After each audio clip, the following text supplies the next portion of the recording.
नमस्कार, आप देख रहे हैं टीवी 9 भारतवर्ष का डिजिटल प्लेटफॉर्म और मैं हूं आपके साथ अनूप आकाश वर्मा।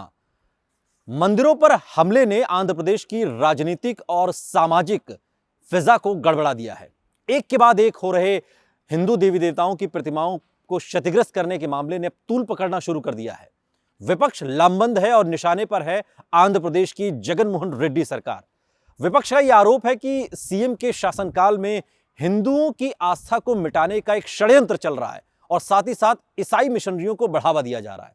वहीं सीएम जगनमोहन रेड्डी का कहना है कि विपक्ष के सारे आरोप बेबुनियाद हैं और विपक्ष के इन आरोपों को खारिज करते हुए जगनमोहन रेड्डी ने कहा कि हिंदू देवी देवताओं की प्रतिमाओं को क्षतिग्रस्त करने की घटना सिर्फ एक राजनीतिक गुरिल्ला वॉर है।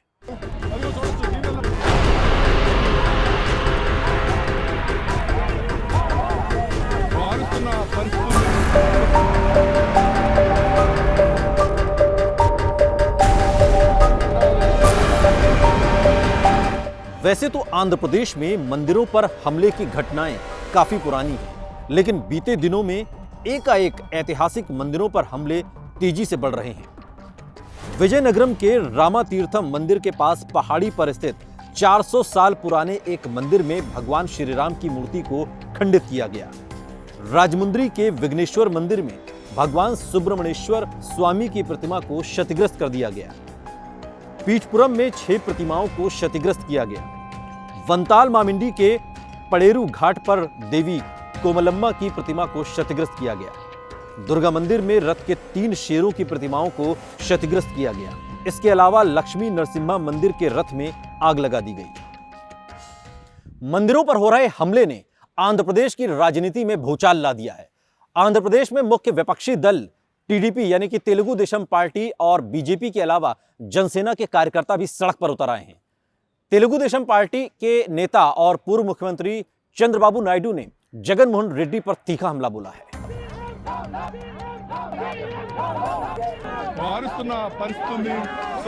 इस बीच पूर्व मुख्यमंत्री चंद्रबाबू नायडू ने जगनमोहन रेड्डी पर जोरदार हमला बोलते हुए कहा, जगनमोहन रेड्डी की सरकार बनने के बाद पिछले 18 महीनों में राज्य के भीतर मंदिरों और मूर्तियों पर हमले की 127 घटनाएं हुई हैं, लेकिन मुख्यमंत्री कोई ठोस कदम नहीं उठा रहे हैं। अभी तक किसी की गिरफ्तारी नहीं हुई है। मंदिरों पर हमले होने दे रहे हैं। बड़े बड़े मंदिरों के आसपास ईसाई धर्म का प्रचार बढ़ गया है। चंद्रबाबू नायडू ने मंदिरों और मूर्तियों पर लगातार हो रहे हमले की सीबीआई जांच की भी मांग की है। मंदिरों पर हो रहे हमले के बरक्स आपको आंध्र प्रदेश के सामाजिक ताने बाने को समझना होगा, क्योंकि इसी सामाजिक ताने बाने के इर्द गिर्द आंध्र प्रदेश की राजनीति घूमती है।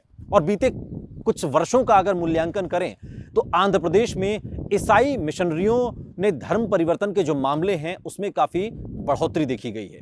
और चूंकि खुद आंध्र प्रदेश के मुख्यमंत्री जगनमोहन रेड्डी इसी ईसाई समुदाय से आते हैं, सो उन पर भी लगातार यह आरोप लगता रहा कि वो ईसाइयों को लेकर एक सॉफ्ट कॉर्नर रखते हैं। जगनमोहन रेड्डी पर ईसाई धर्म के लोगों के प्रति सॉफ्ट कॉर्नर रखने के पीछे की तस्दीक प्रतिक्रिया में वहां की बदलती राजनीति है, क्योंकि मुख्य विपक्षी पार्टी टीडीपी जो पहले सेकुलर छवि के लिए जानी जाती थी, आज की तारीख में बीजेपी से भी ज्यादा प्रचंडता के साथ प्रदेश में ईसाई प्रभुत्व की आशंकाओं को बल दे रही है और जगन सरकार को चुनौती भी। मीडिया रिपोर्ट्स के मुताबिक पिछले कुछ सालों में आंध्र प्रदेश में धार्मिक तब्दीली बड़े पैमाने पर देखी गई है। दलित हिंदुओं के ईसाई धर्म अपनाने की संख्या में इजाफा हुआ है। प्रदेश की कुल आबादी का लगभग 13% जनसंख्या दलित ईसाइयों की है और इन्हें जगन रेड्डी का वोट बैंक माना जाता है।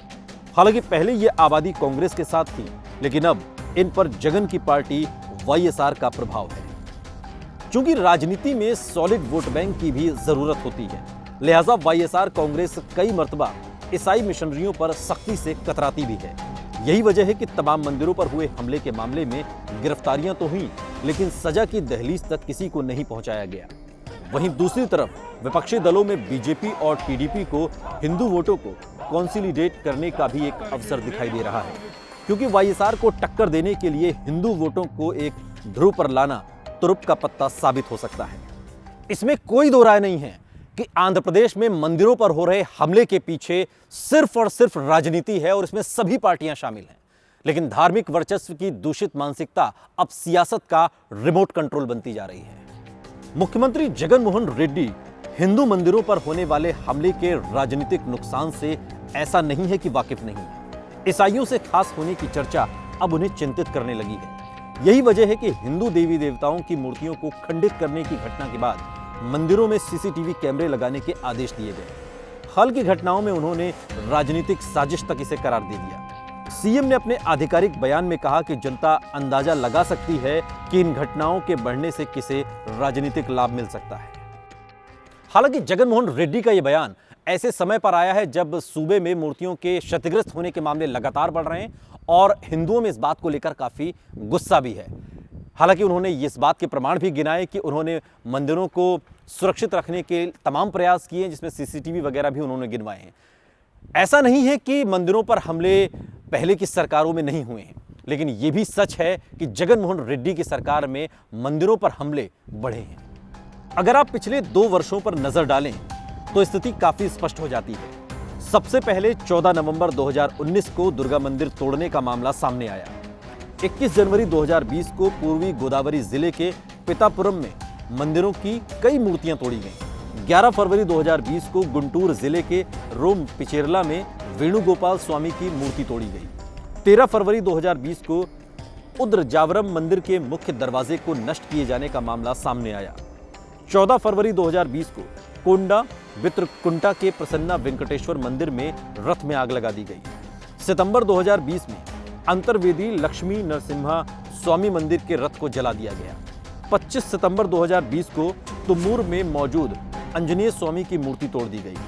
5 अक्टूबर 2020 को कुरनूल जिले के श्री लक्ष्मी नरसिम्हा स्वामी मंदिर में शेषनाग वाली मूर्ति को नुकसान पहुंचाया गया। आंध्र प्रदेश में मंदिरों पर हमले की वारदात का इतिहास सिर्फ 2 सालों का नहीं है, बल्कि काफी वक्त से यहां पर धार्मिक वर्चस्व के इरादे से हमले होते रहे हैं। आंध्र प्रदेश पुलिस के आंकड़ों के मुताबिक साल 2015 में मंदिरों पर हमले की 290 घटनाएं हुई थी, जबकि साल 2016 में 322, साल 2017 में 318 और साल 2018 में ऐसी 267 घटनाएं हुई थी। इसके बाद साल 2019 में मंदिरों में तोड़फोड़ से संबंधित 305 मामले आए, जबकि साल 2020 में सितंबर तक ऐसे 228 मामले दर्ज किए गए हैं। आंध्र प्रदेश में जो कुछ हो रहा है उससे इनकार नहीं किया जा सकता।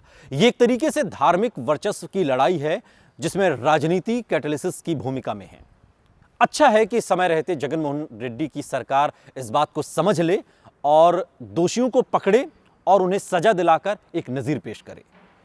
वीडियो आपको कैसा लगा कमेंट बॉक्स में हमें जरूर बताइएगा। साथ ही देश और दुनिया की तमाम बड़ी खबरों के लिए देखते रहिए TV9 भारतवर्ष।